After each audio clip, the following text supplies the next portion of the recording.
Welcome back to the show where the dirt's always fresh and the road never ends.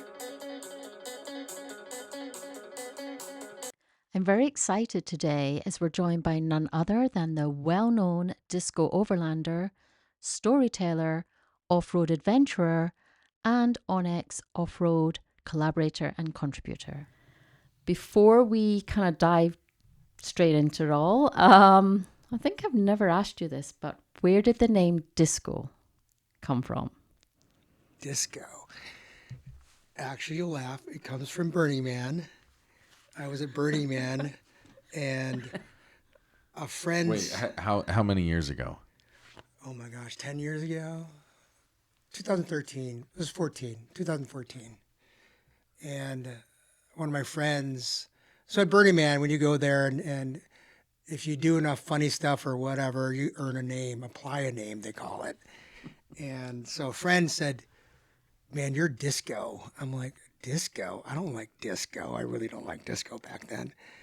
And she said, "No, you walk in a room and you're like a disco ball. The light hits you, and then your light spreads everywhere and everyone gets to feel it." Aw, that's And I was like, sweetest thing I ever heard. and I was like, "Oh, okay," because you have to accept it. And I was like, "Okay, I kind of like that. I'll go with that." Not what I imagined. Yeah. Which I love. I love the thought behind it, but Yeah. So after that, I normally go to Yosemite and climb. And so I was so excited with this name. I started walking around, meeting people like, "Hey, I'm Disco," and they're like, "Oh, cool." But Francisco's my real name. It's just way too long. So ever since then, it's been Disco because everyone likes it. It's shorter. love it. Francisco Disco. So there's where, yeah, Francisco Disco. that's where it comes from. Absolutely. Well, thank you. Thank you for that introduction into who you are and some of your roots and where you came from. But continuing with just staying at the beginning of things, what got you into overlanding? And do you remember like the moment that everything just came together for you or clicked within your head where you're like, this is what I'm going to go do? Yeah, I mean, officially, I got into overlanding in I think it was December of 23. Quote unquote. Quote unquote. And it's because I just had surgery earlier that year and my, older body started getting older. I wasn't 30. I felt I was 30 and I used to rock climb. I used to mountain bike, do all these crazy things, where I lived. And I was like, I got to find something else to do. So I had this truck, this 4Runner, and my friend's like, "Well, why don't you go use it?" So I found this Facebook post about it, overlanding. And so I went and I met these guys. I'm like, "Oh, this is not bad. It's all right. A little camping." And so after that, I found the Onyx app and I started doing it and doing more. And I kind of got excited about it. But really, it started back in 2013. I left my career, quit my job. My dad thought I was crazy. I'm already seeing a pattern here with 2013. Yeah, and my dad thought I was crazy. And I took a 1-month vacation to Southeast Asia, which turned into 6 months. I came back, and I pretended I went to get a job, but I never really did. And so, 6 years later, I ended up in California. But before that, I turned a bus I bought into an RV, and I traveled from Texas to Alaska and up and down the coast and back up to Canada. And What all kind over. of bus was it when it started? Like a school bus? A It was city an bus? old shuttle bus, kind of like you have at an airport, but it was a South Austin Senior Center activity bus. And it still had it on the side. It was great because I traveled did it around have- and people thought I was taking all these old people on a bus. How did you manage to get that? How did I what? How did you manage to get it? Yeah, who do you have to know to get I one was of those? coming back from a trip to Central America, and my buddy from Austin, I was like, "Hey, I need a bus for Burning Man." He's like, "Hey, buy this bus. It's a great engine." And I ended up getting it on an auction, and within 2 weeks, my buddy helped me convert it quickly and started on that. Okay. And never it came back to Austin once after that, and then 7 years later, it was still in the West Coast. So. Yeah. So, anyways, because of that, I found what it was like to be on the road, and exploring and I guess overlanding. I did 40,000 miles in that thing, Jeez. but it was a bus and it was big. So going up on top of a mountain or on a beach or anywhere that I would consider now overlanding, it just wasn't, it was too big. So when moving back forward, 2023, I was like, oh my gosh, I can go to all these places I've always wanted to go, like on a mountain or on a beach. And it was easier with a nice truck. So that's kind of how I got stuck in overlanding. Yeah. Love the stories. I have a question for you. Sure. Describe one of your most unforgettable overlanding trips. Where, when, what made it stand out? Gosh, there's so many. In just my 2 years, I think I've camped at least 120 days this year already, 124 days. And I've been to Arizona, I've been to Utah, to Canada, Death Valley, Anza Borrego, Mojave Desert, Washington, Oregon, all over California. But really, I think it's Baja. I went to Baja for 5 weeks last winter and like a week the year before that. And you know what makes it amazing? Yeah, it's just a beautiful place, but it's the people you meet. I remember I was going to meet my friends, and I ended up finding, because I love just exploring, finding places to camp to bring my friends later. So I found this peninsula that was out on this big rock, and it was 270-degree views of the ocean. And it was like, oh my God, I can't wait to see the sunrise here. And I camped there. It was unbelievable. But the next morning, I looked down the coast and I saw a van. So I got my binoculars out. Like, I think I saw it last night. And I looked more carefully and there was a person underneath it. So I drove down to her, and it was her, and she was from Canada, and she'd been in her van for 3 days, stuck there, high centered on these rocks. And she was just so excited to meet someone else. I mean, she was fine. She had plenty of water and food because she was out there. Thank God. But She's breathing. Yeah, so we jacked her up and we figured it out, and I winched her out. It took a while because I was moving too because we're on rocks. Well, we got her out, but she was so excited. I was so happy. And I was like, this is cool. You know, I'm on here. I just saved someone, and hey, someone's going to save me sometime. So I met my friends on that same trip, and literally the next day, my friends' dogs locked their car from the inside with their paws, and the keys were inside the car. So we spent hours trying to figure out how to get this thing out. Finally said, let's go find help. So it was a Sunday, so everyone was at church apparently. Well, we found this couple on the way to church, and they offered to help. And again, Mexico's like, oh, it's scary. No, people down there are so friendly. These people went out of their way, came and helped us. He took off, found an old antenna from a car, and he got us out. He got us out of that predicament. And just the nicest people. And yeah, and then later, this is where it got crazy. The one time I got stuck, we got to this one beach a little late. Normally we get there early, and it was a little late. And I was trying to figure out where to go, and said, "Oh, there's a beach on with rocks. Let's go up there." And we're driving, and they're all following me, and I had to go down into this like little valley. It looked fine, but as soon as I got there, my whole truck sank, like literally past the tires in like mud.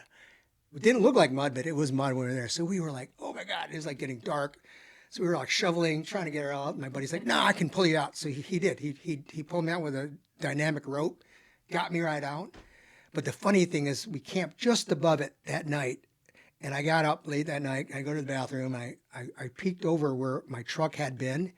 It was 2 feet underwater. It happened. Oh, it was, man. because it was the high tide came in, and that's why it was wet. Water would go there every day. It was wild. I think we had a recent experience similar to that. So, but that's just it. You band together, you have your friends, or you meet people, they help you out. I mean, so many other things happened that trip. I met some of the greatest people. Like every Sunday in Mexico, you go to the beach, families go out, they're barbecuing, they see you, they give you food. It's just amazing. And then I met these people from the United States on the beach. We came out for 3 weeks, just had such a great time.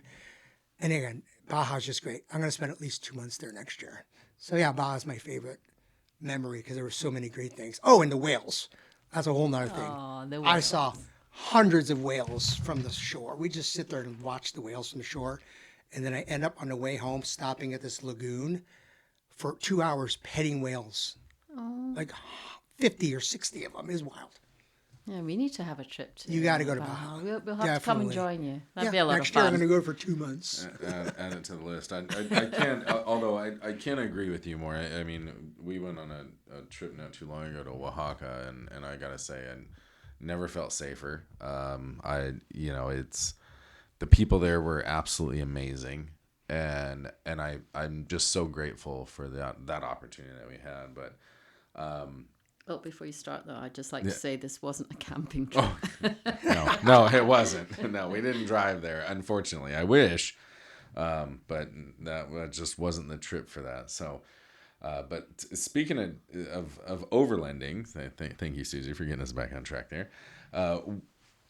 Disco, what does overlanding mean to you personally? Like, is it an adventure? Is it about freedom or a challenge, or is it just like solitude? And trust me, sometimes I appreciate the solitude of being out in the middle of, like the Mojave. Or is it just something else completely different? I think it's all of those things. I think you find adventure. You definitely have the freedom to do whatever you want. And it's not like, oh, I got to get to this Airbnb or I got to do this. Like, you literally can decide on the moment, I'm going to stay here for another day or two, or I'm going to go find something else, or I don't really like that spot. I'm going to go find whatever. And the freedom's amazing. The challenge, I mean, you're out there by yourself sometimes, especially myself, and figuring out. I remember 2 years ago when I started this thing, there's so many trails I would go on and turn right away and go back because I thought, oh my God, I'm going to die. This is so dangerous. Now I look back, it's like, oh my God, that was a 1 out of 10. That was so easy. So it'll be a different story for a different day, but you ever gotten lost? I've never got lost. Oh, No, okay, I mean, that's the okay. thing. All right, Onyx all right. app. Then keep It's going. an Then app, keep yeah. going. All With right. Onyx, you never get lost. You just can go back. A lot of times. Very good point. But really what it is to me, I love finding that amazing camp spot. Whether it's like, because before. Can you share the coordinates with us really quick? Just live right now. I can ship. Yeah. I can send you a couple. Sorry. And people do it. If you become my friend and tell us, like, hey, I'm here. Where can I camp? And I literally have over 1,000 camp spots in this side of the country that are amazing. We've got a couple Thousands pins of dropped. them.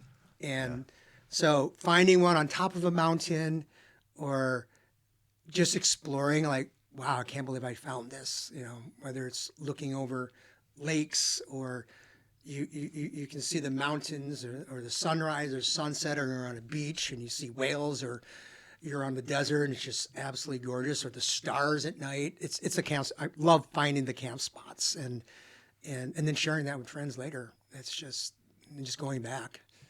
And yeah, that's the part I just love is being out there. And I mean, I've camped 260 nights now in the last 2 years. It's a lot. Yeah. So that brings up another question is, I mean, I've got a favorite. I have this one hidden spot, and it would blow your mind to go there and to see it. And especially if you knew where it actually was, you'd be like, wait a minute, like this is here of all places. Do you have a spot like that? It would take me forever to pick one. There's so many, literally there's so many that I've been to, and it'd be more like pick an area and like, oh, I have one here. Pick another. Oh, I have one there. There's so many in all the places I've been that I think for different reasons are the best spots. Yeah, that's a good point. Different reasons. Yeah. And honestly, the best spots are ones you don't expect to find. It's off some trail, and it's because I decided, let me go explore this one. And you're like, whoa, where did that come from? And it's typically not anything I plan. I just happen to find it. That's actually how I found this one. Is I'd been down this road like 2-3 times camping, and it was just one random time on my way back out that I was like, is that a road? and then turning around to go and check it out, and then figuring out where it actually leads and goes to, and what's there. And I'd been there 3 times, never saw it. And then all of a sudden, it's just, I just happened to be looking in the right place at the right time. So yeah, love That's it. awesome. Love it. Are Well, you you'll going have to to share share that the to me sometime. coordinates? No way. Yeah, basically what I tell my friends, I'm like, hey, I'll share these, but you are not allowed to share them with anyone else. Yeah, I've been there too. Yeah. I understand that. Yeah. Yeah. You know, it's about trust, and if the trust exists, then yeah, I have shared a couple of my spots a time or two, but yeah, at the end of the day, it's, man, you know, you got to have some serious trust. Like, that's deep rooted. But I'll tell people, yeah, go to this area on these different trails and explore. You will find this. You'll find the camp spots. And so a lot of times I don't even tell them exactly where it is. I said, go find it. Yeah. And you will. But you got to be able to explore. Yeah. And that's what overlanding is all about, is just the want for exploration. And if you don't have a true passion for it, then, you know, there's no want behind it. And I just, you know, then at that point, all you're doing is no different than using Google Maps to get you from, you know, home to, you know, wherever the next hotel is that you're staying at. And you have no idea how you got there. The best part. Okay, I think I'm going to ask a question now. What's one piece of gear you never leave home without, and one you totally regret bringing at some point? You know, I would say, yeah, I have good tires, blah, blah, blah. But really, it's my Onyx app, because it helps me find places. It helps me not get lost. It helps me document the places I've been. And yeah, I mean, I do a lot of mapping with them, and I'm very grateful that I found them by accident. And it just led me to so many good things in the overland world. Yeah, that's the one I think I'd always make sure I have at least 2 phones, if not a third one, in case the battery, much of battery space. Because that's the thing, I never get lost because I know where I've been. Yeah. And that's a nice thing. I think the one thing I would not bring, or I wish I wouldn't have brought, so I have this really nice awning, which is funny because I was like the second thing I bought was this really nice awning.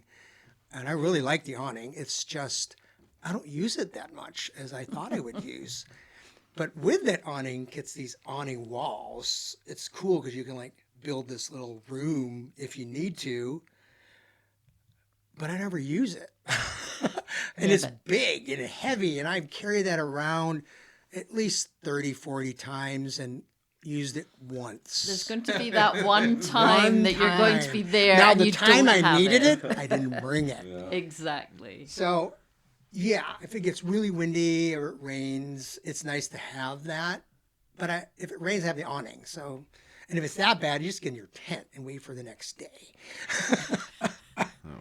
I don't need to be hiding and hiding. Yeah. Claustrophobic a little bit. Well, But it would be nice. It would have been nice a couple times when it rained and we could have been all underneath there. But then, like, the rest of just, because it snowed one time we were in Utah, like, oh my gosh, where did this come from? And we said, go to bed. And everyone went to bed at 7. We all got up at 6, and it was a great day. So Susie's always asking me why I take so much stuff when we go. And, It's hard. And I tell her, I'm like, well, because you don't really know what you're gonna need until you need it. And if you need it, like I'd rather have it and not need it than need it and not have it. Just the age old adage. That is the biggest dilemma. But the longer you go, you start realizing, how long have I done this? How many times have I actually used it? And what's really going to happen if I don't have that? And that's why, because it starts bogging down your vehicle, having too much stuff. The one thing for me is coming back from a trip and then having to sort of, you know, offload all the stuff, put it all away. And then I'm like, why? Why have we got all this stuff? But yeah, to your point and the awning, maybe I just suck it up and deal with it. Well, what if the world ends while we're gone? At least we got it with us. Oh dear. Right, I'm going to move on from this. Oh, funny. And I'm going to jump in with another question. Have you ever had a moment on the road where things went completely sideways? And what did you learn from it? It was recent. It was about a month ago. I was up in Coyote Flats, just above Bishop, California. Absolutely gorgeous area, above 10,000 feet. We were up there for 2 or 3 days, me and my buddy. And I brought him because I heard that it was a challenging area. The first 2-3 days were fine. It wasn't as hard as I'd been told, so it wasn't that bad. But we were headed down this one trail that was supposed to be harder. And literally I got stopped by like 4 or 5 people because they saw my Onyx truck and they're like, hey, what's up with this trail? And I told them, hey, well, I'm going to run it now. I'll let you know. And we literally there's like a 9-mile trail. We got a mile and a half down. We came to this rock obstacle. And like, all right, we got out, we looked at it. And we literally had just did another obstacle an hour before it was harder. But this one was on a shelf road with hundreds of feet drop off. So the last one I really looked at carefully and I kind of told my buddy how to, guide me.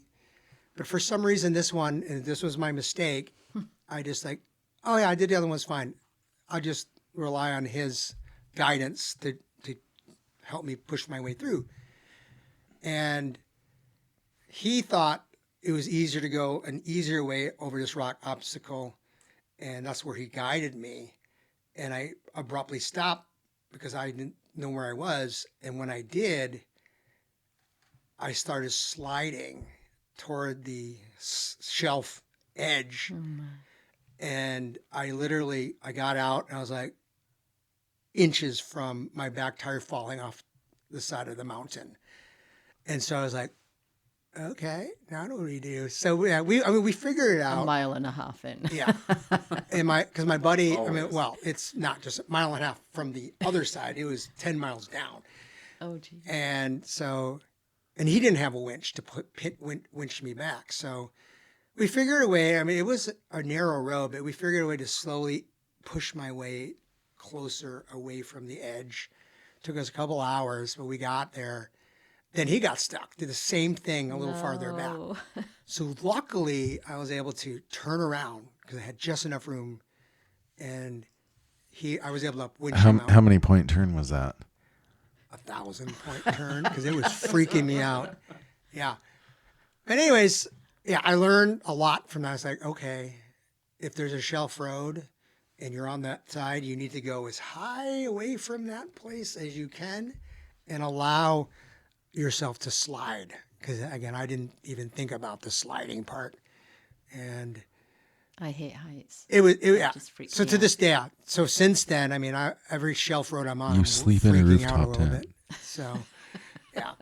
So That's tall. I've been working on breathing exercises now when I go to shelf roads and relaxing more. But that freaked me out a little bit. Bit of an adventure, I think. Oh, it was an adventure. We got out. We survived. We didn't finish it because I was like, no, we got to get back they got all the way around. But it was fine. A We mile and a survived. half from the 8-mile trip. I gotta say, I am a little jealous. I mean, it sounds like it was a lot of frightful fun. It was type 2 fun, they call it. Yeah, Definitely. I imagine. I mean, how many pairs of pants did you go through on that? I don't remember, but it was pretty wild. Did you map that for Onyx? I did. I did because I have to talk about it because again, it was only part of that trail, but I think they should post it because people want to know what's down there Well, yeah. What to and expect? what to expect. Yeah. And I mean, this was a 5, almost 6 rating because the step was over almost 2 feet tall. But that's fine because the other one, you can get up that no problem with the rig, but when it's the gravity is going to pull you toward the edge of the mountain, totally different thing. Oh, it is absolutely. You know, You've talked about Onyx a little bit through our conversation, and obviously, I mean, I'm familiar enough with Onyx and what they are. I'm a subscriber. We are a subscriber of Onyx, and we appreciate their platform a lot. But and we do use it to plan trips and routes, and we use it like even just for being able to access property, because sometimes property owners are pretty cool with that. It like, as long as they have a good understanding of your respect for nature anyway. So be upfront about that, by the way, if anybody ever goes and decides to venture down that path. But how do you plan your routes and your destinations, and are you more like type A planner, or are you like, let's just see where we end up, or what kinds of technologies, tools, like what do you use to plan your routes? It really depends on the group and the group size.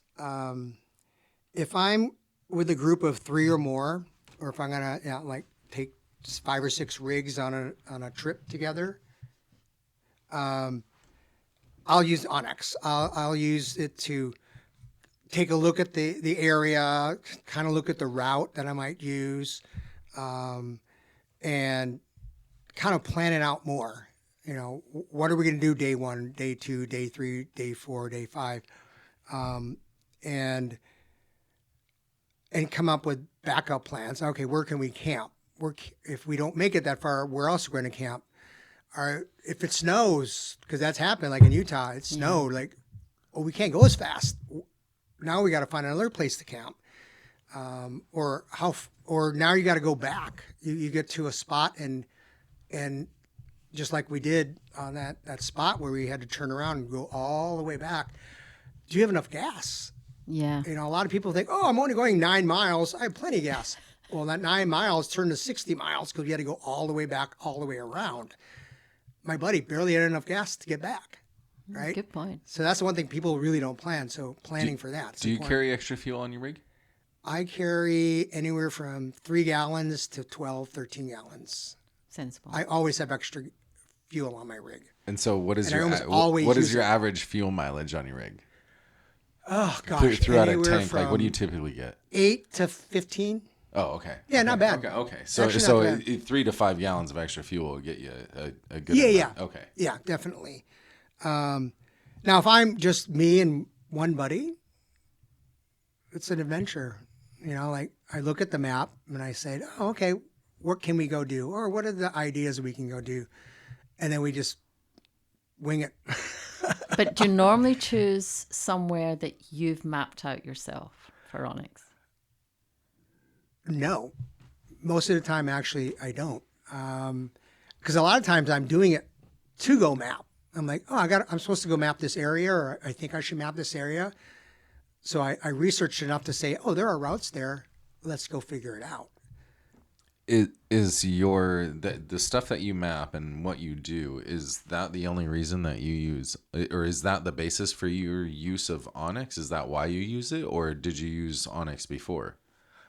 When I first started this adventure of overlanding, I was looking online. I was talking to people, and it was either Onyx or Gaia is the other one I was looking at. Gaia. Yeah. And again, I'm a nerd. I used to be an engineer for many years in my life, and people said, "Oh, it's pretty in depth, lots of layers," and actually sounded more to my liking. But Onyx, somehow it had some sale or something, and so I bought it half off or something. It was great, and then all of a sudden, they approached me to start mapping, and one map led to 5 maps, led to 20 maps, 40 maps, 50 maps. Now I do hundreds a year for them. So it's just fun because it allows me to get out there and really explore more, and giving me the confidence to go do things I never would have done a couple of years ago. It's amazing what these vehicles can do, once you put some good tires on them and learn what they can do and what they can't do, and use that to have fun, because I'm doing it for fun. If I'm not having fun, I'm not going to do it anymore. But again, and I meet people like you. I mean, we met on an expo because you camped next to me. No, sure. That's and again, that's what I love about it. It's just the people you meet. People have this common interest to go explore, go out there and find fun things. And yeah, you can go to a hotel room and you can do all those things. And I did that for years, but it's just so fun to be on an adventure, see the mountains, see the moon, see the stars, and meet great people. Yeah, for me, the people we've met along the road is amazing. And I'll always remember our first dinner together in Bend. Yeah. So you brought up an interesting point and something that I'd like to hit on, because being who we are, Susie and I both ski, and so I've taken my truck up to the mountains before and camped in a ski resort parking lot, overnight, and then you wake up the next day and you go skiing, and sometimes it's just the best. Like, you wake up and there's fresh pow on the ground, and you're waking up in the middle of this, but it's like you wake up to a bluebird day after a snowstorm overnight, and sometimes it's just the most incredible thing. So when you're out in the wilderness and it drops to sub-freezing temperatures, what do you do for heat? Because I have a diesel heater myself. So, and I know that a lot of people do, but a lot of people use other things. What do you do for heat? That's interesting. I think because I grew up in Michigan for most of my life, I'm used to cold. I'm a chameleon. If it's hot, I can survive. If it's cold, I can survive. I've thought about diesel heaters and I've looked into them. I just never got one. Now, granted, I travel to other places when it's cold. I live in Mammoth and there's great skiing and snowboarding there. And I have talked about going and skiing and traveling, doing that kind of thing. But honestly, if it's cold, I go to the desert. I go to Baja. Just picks up. Yeah. No, but I have extra sleeping bags. I have two Mummy 15 degree, 10 degree sleeping bags. Love it. Put that baby on. I'm warm. I'm toasty warm in my rooftop tent. You sleep in both at the same time? Oh, yeah. You tuck one inside the other? Yeah. I'm not. Trust me, I'm not against it. I mean, I've done similar things. And I stay warm. But there are a lot of new things. Just at the show we were at today, these guys had this nice little mat that you plug in and gives you heat.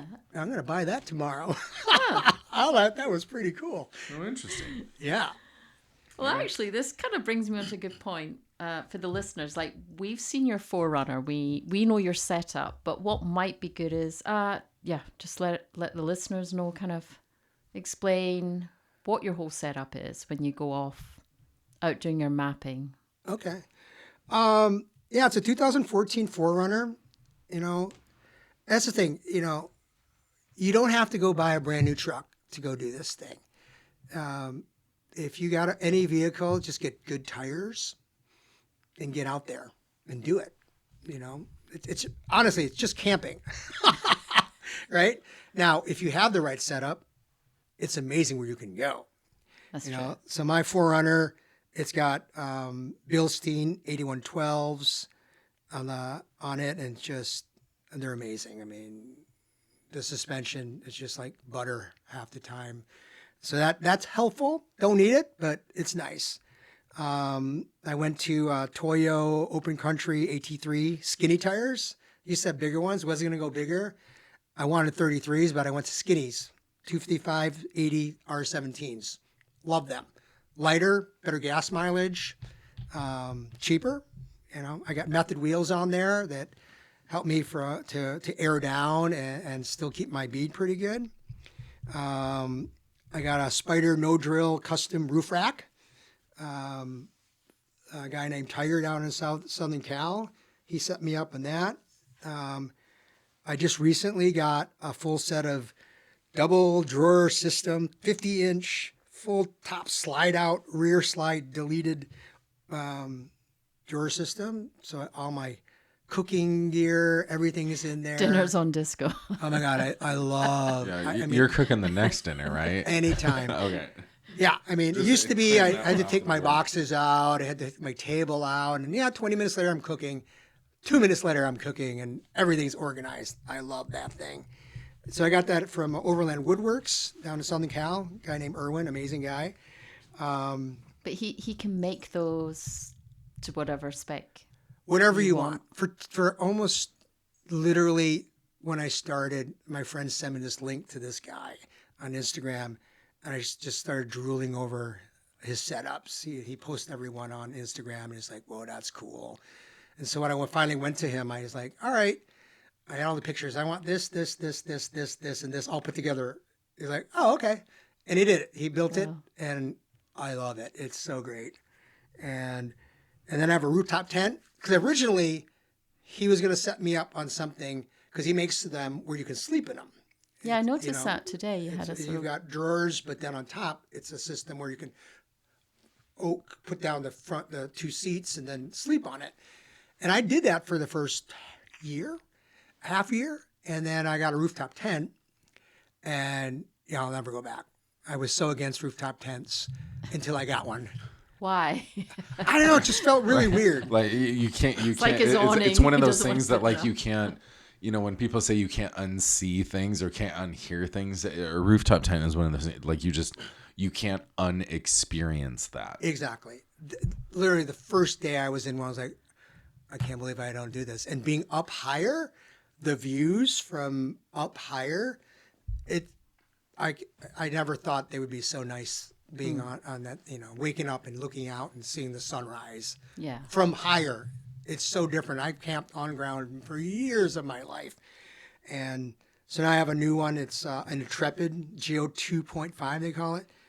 Love it. There's just so much more space in it too, just the way they've designed it. And so I've been using that for this year, and I love that thing. What else I got? Baja Design lights, front, lower light bar, side lights, rear lights. Lights are nice, because again, you get somewhere late or have to go through the forest at night or the desert at night. It's helpful. Cooking. Again, I'm a big cook. I'm going to do some cooking classes for the shows next year. They invited me to do that. That'd be exciting. And I ran into this guy, a Canadian guy, at one of the shows. Are you willing to share the coordinates for those shows? Sure, I will. But anyways, they have these pans. This guy had these pans. They look like aluminum, like a standard aluminum pan, but they're not. They're cast iron, and they have this fancy handle you can take off. And so that's my go-to pans now. Really cool Goso pans. So I have that. I got a front bumper, Southern style front bumper like that.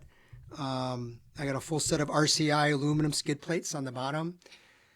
Game changer. Oh. Now I don't have to worry so much about, I'm going to hit a rock or I'm going to hit this. Like, oops, that was loud, and it's fine, So don't need them, but they're nice to have. He still hasn't mentioned his awning. I'm waiting to see if that's Oh yeah, still I have a nice OVS awning. I love it. I just never use it as much as I thought. That's probably the least used overland gear that I have. I think in 250 days, or gosh, more than that. Yeah, at least that. I've used it less than 20 times. Oh. Yeah, because you get lazy. The sun's out, just go on the other side of the car. That's true. It's not that big of a deal, But it's nice when it rains, definitely. My truck's wrapped by Onyx now, so people see it and they all know it, and it's nice because the amount of Sierra pinstripes I've got on that thing, it's protected. I was just gonna say, so you have pinstripes over your pinstripes. I do. Yeah, it's great. For power, I have a Blue Eddy power system and a DC-DC charger. Yeah, 2,000 watts, so I never run out. Now I have a Starlink, a mini. It's great. I used to carry one of those, what is that? One of those little Save Me little, I forgot the name of those things, but they're hard to use. What is that thing? Garmin. I used to have the Garmin. Garmin's. Oh, okay. And that was great, especially in Baja, middle of nowhere. But the Starlink thing works everywhere. That's good. It's fantastic. So that saved me a lot.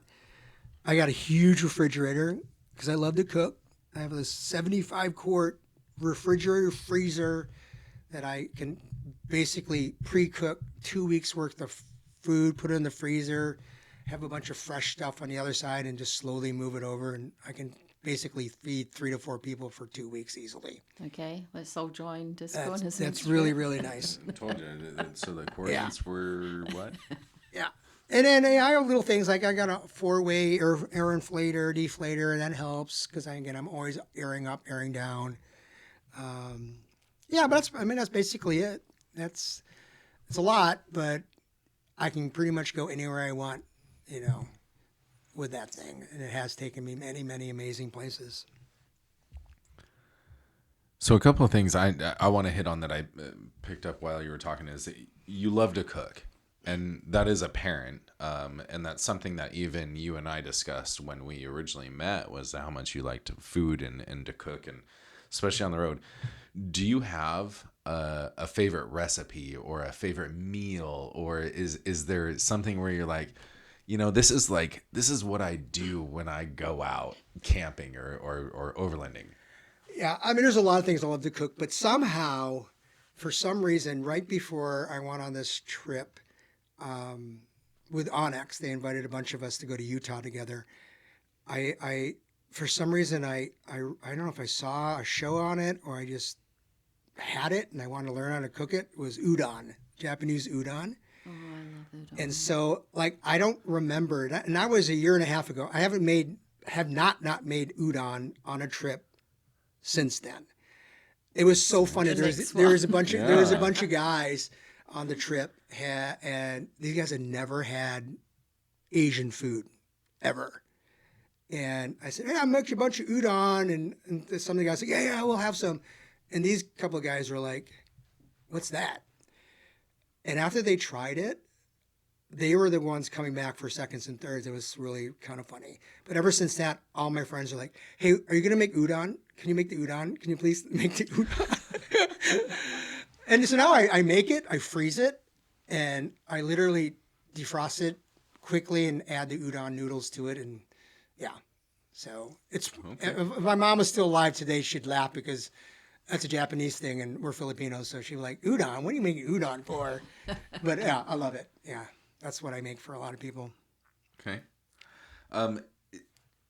Have you noticed any ways that overlanding has changed you? So whether that's like something mentally or emotionally, or just even how you see the world, different perspectives, what has overlanding done to you as a human being, as an individual, and someone who's unique?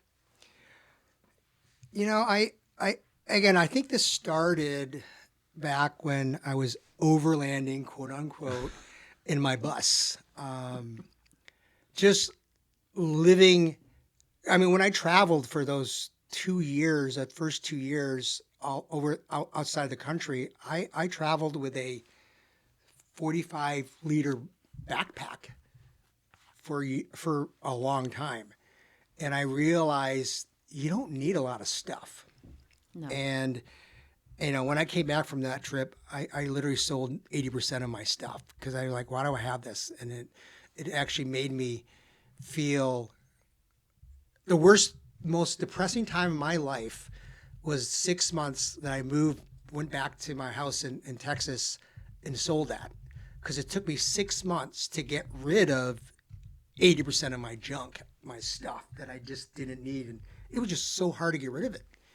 And I realized how being in nature and just being out there and meeting people and the experiences that people have and that I was having meant way more than all the stuff that I had accumulated. Yeah, and it's a good stuff is a good word for it. So when I got into this overlanding time with the Forerunner and stuff, it reminded me of that again. That just getting out there, all you need is water, food, and gas for your vehicle, and the rest of it, the experience, is what really makes it. And so it reminded me how, again, I need to minimalize again. Well, it's like things. Freedom as well. Not having stuff like I lost all my stuff in the UK in a fire. Everything I ever owned. I came here with 2 suitcases, but it was a kind of blessing. It was like, my God, it's just stuff. And I started realizing, all right, I have all that stuff. it takes a lot of time to always clean your stuff, always organize your stuff. And I just spent so much time. I could have been out having fun, doing things instead messing with my stuff. Yeah. Experiences. Yeah. I think. So now that's the only time I got to kind of get rattled is when I got too much stuff in my car. And like, what have all this stuff? And I start throwing it out. Like, I don't need that. I can Like, resonate. literally, I come back from every trip and I look, and I'm like, all right, I haven't used that in how many trips? I take it out. Either I throw it out or get rid of it. Yeah. So, yeah, the more you simplify your life, the more freedom you the have. more freedom you actually have. Yeah.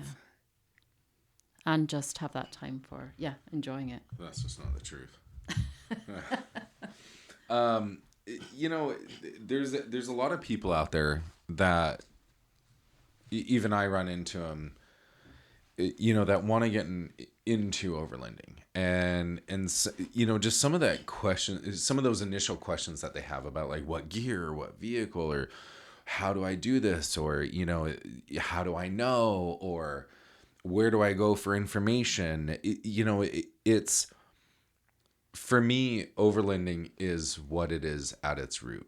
It's traveling great distances overland. I mean, whether you're in a Toyota Corolla or a Toyota 4Runner or a Tundra for that matter, I mean, it's all the same. And just however you do it is your own way. So what kinds of advice would you give to someone who came to you, who might be just starting out in overlanding and who wants to dive into things without getting so overwhelmed? I think the first part of that advice is you don't need all that gear. You know, honestly, it's just camping. Looks good. It looks great, and it helps you get to a lot of places, but you don't have to start off going to all those places. Wait, you mean I bought all that stuff for nothing? No, like I said, you can use it to get some crazy, fun, amazing places. But you don't. To start off, you don't need all that. I have this little old Honda CRV, and I took it on a trip Burning Man recently. rig. I just put a bunch of stuff in there, and it's amazing what that thing can go. Once I've learned to actually drive a vehicle, it's actually easier than the 4Runner sometimes getting some places. And so the first thing you need to do is make sure your vehicle has good tires. You know, because you don't have good tires, you're going to get stuck. You know, good. If you're going to spend anything on anything, get good tires. Tires. That's the number one thing that can help. I can agree more. A good You know? friend. Yeah. And if you can air down a little bit Someone with a winch. and get a compressor, do that, because then you can air down a little bit and it helps everything so much better. But again, everything else is. I met a guy. He had the most basic stuff, and again, it's just like you're going backpacking. He just had a little stove, or actually, this one guy had nothing to cook. It was all cold stuff, you know, and that's all I brought. No refrigerator, didn't need it. Bear Grylls. Not sure if you know who that is. Yeah, so you can go real minimalist. There's, again, especially where we live out here in California, there's so many places you can go. I mean, where I live in Mammoth, you can literally go our backyard and go camping and feel like you're 1,000 miles away. So, yeah, don't worry about, do I have all this stuff? Just get out there and try it. And if you like it, then get more stuff. You know, get things you need. So then, all of that being said, you mentioned that you have a Starlink, and at what point did that come into play for you, and what's the reasons behind it, and then how do you ever just escape and unplug when you know that thing's just sitting right there? You know, that is a great question, because that is always in our world of phones and internet and everything's so close. Hashtag escape Fog City. Exactly. How do you get rid of it? Honestly, you're going to laugh at this. I've been telling my friends this for years. I have put adult, or what do they call it? Child, what is it when you put limits on your use? Like screen time limits? Yeah. kind of thing? I have screen time limits. So we have to finish this soon because my phone's going to shut off. And literally I can't, and I have it so I can't turn it off. So that was the thing. I tried it once and I was able to turn it off. So you just turn it off all the time. So you can put a password, I guess, on it that your friends know, but you don't know. And it turns off from 11 o'clock till 6 in the morning. So that's what I do. I just turn it off. Okay. You have to put those things, or it is. It's so easy. It's like, oh, I got Starlink. I can Well, use it. yeah, I mean, I'd imagine. No. Then all of a sudden you got Yeah. Wi-Fi everywhere, and Yeah. you're just sitting there clicking through your news feed or your social media feeds, and I just saw that getting away really quick. So I wanted to follow up on that one. But no, you have to I was put curious. those controls. It's just like being home. Yeah. Same thing. I have the controls at home because when I am home, I want to watch this stuff, and it turns off on me. I love it. It's great. That's good though. I mean, by 11 in the wilderness, you're kind of like, Yeah, especially when you're camping. I mean, Yeah. if you're up by 11, that's kind of late. yeah, exactly. 8 p.m. normally. 8 o'clock and you're up by 5. So Well, I'm just looking at time. I have one last question for you. What's your dream overlanding destination or ultimate bucket list trip? when I did my first trip back in 2012, 13, when I quit my job and I started traveling Southeast Asia, the actual end of that trip ended up in New Zealand. It was just, again, out of nowhere. It was a cheaper flight than I thought. And I ended up there, spent 7 weeks there, but I did it by bus, which is a fun way to do it. And I did the whole island of the South 1.5 times, did the North 1 time. But that's kind of how I really, really fell in love with the mountains and the rainforest and the ocean stuff, is because I was able to do that in New Zealand. So I want to go back there, having the access now with like a real overland vehicle. That and would go be great. spend like a whole summer there, because it would be love to unbelievably go, phenomenal. Yeah, to do that there.